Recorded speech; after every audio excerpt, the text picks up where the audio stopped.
22 তারিখে আমাদের ডেট ছিল পেহেলগাঁও যাওয়ার। তো রীতিমতো সকালবেলা আমরা শ্রীনগর থেকে বেরিয়েছি পেহেলগাঁও যাওয়ার সময়। তো পৌঁছেছি নাগাদ 2টো নাগাদ পৌঁছেছি।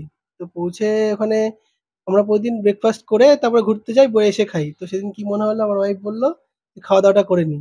তো 2টোর সময় সেখানে খাওয়া-দাওয়া করতে হোটেলে ঢুকেছি। তারপর ঘোড়ায় উঠলাম আমরা, সোয়া 2টোর দিকে ঘোড়ায় উঠলাম। উঠে জাস্ট আমরা গেছি ১ কিলোমিটারের মতো গেছি। গিয়ে সব দেখি উপর থেকে বলছে এনকাউন্টার হয়েছে। সবাই দেখি উপর থেকে যে যার মতো মানে প্রাণে ভয় নিয়ে ছুটছে, দৌড়চ্ছে। যারা ঘোড়ায় বসেছিল তাদের ড্রাইভার ঘোড়ার লোকগুলো ঘোড়া সমেত নিয়ে আসার চেষ্টা করছে যত তাড়াতাড়ি সম্ভব।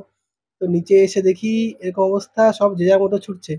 তারপরে একটা ওখানে ফ্যামিলি ছিল, ফ্যামিলির দেখলাম খুব মানে কান্নাকাটির মতো অবস্থা। তারপরে শুনলাম ওদের নাকি একজন আটকা পড়ে গেছে, টেররিস্ট অ্যাটাক হয়েছে।